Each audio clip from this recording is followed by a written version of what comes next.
राधे राधे राधे राधे कृष्णा सभी को राधे राधे। तो चलिए मैं आज आप सबसे एक बातें शेयर करूंगी उनकी मोर पंख के बारे में कि उन्हें मोर पंख इतना प्रिय क्यों है ना। तो स्टार्ट करती हूँ मैं। वनवास के दौरान जब श्री राम भगवान को 14 वर्ष का वनवास दिया गया था, तब उस दौरान माता सीता जी को पानी की प्यास लगी। तभी श्री राम जी ने चारों ओर देखा तो उनको दूर दूर तक जंगल ही जंगल दिखाई दे रहा था। कुदरत से प्रार्थना करी, यानी प्रकृति से उन्होंने प्रार्थना करी, मतलब कि कहीं उन्हें पीने के लिए पानी मिल जाए, नदी मिल जाए, नहर तालाब इस तरीके से। तो उन्होंने कहा, हे जंगल जी, आसपास जहाँ कहीं पानी हो वहाँ जाने का रास्ता मुझे बताइए, मुझे सुझाइए। तभी ना वहाँ पर एक मोर तो वो आकर श्री राम जी से कहने लगा कि प्रभु, आगे थोड़ी दूर पर एक जलाशय है ना, जिसमें जल भरा हुआ है, जलाशय है। चलिए मैं आपका मैं आपको रास्ता दिखाता हूँ, आपका पथ प्रदर्शक बनता हूँ, किंतु मार्ग में हमारी भूल चूक होने की संभावना है। अब मोर तो उड़कर जाएगा और प्रभु पैरों से जाएंगे, तो कहीं ऐसा ना हो रास्ता भटक जाए। तो श्री राम जी ने पूछा, वह क्यों? तब मोर ने उत्तर दिया कि मैं उड़ता हुआ जाऊंगा और आप चलते हुए जाएंगे, तो इसलिए मार्ग में मैं अपना एक एक पंख बिखेरता हुआ जाऊंगा, उसके सहारे आप जलाशय तक पहुंच ही जाओगे।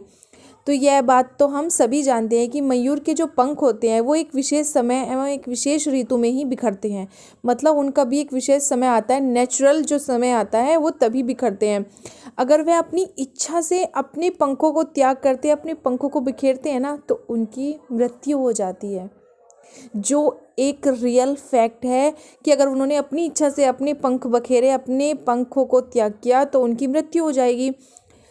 और वही हुआ भी। अंत में जब मोर अपनी अंतिम सांस ले रहा था, तो उसने कहा कि वह कितना भाग्यशाली है ना। जब वह अपनी सांस ले रहा था, लेकिन उसने क्या सोचा, उसने क्या कहा कि वह कितना भाग्यशाली है कि जो जगत की प्यास बुझाते हैं श्री राम भगवान, मुझे खुद उनकी प्यास बुझाने का सौभाग्य प्राप्त हुआ। मेरा जीवन धन्य हो गया।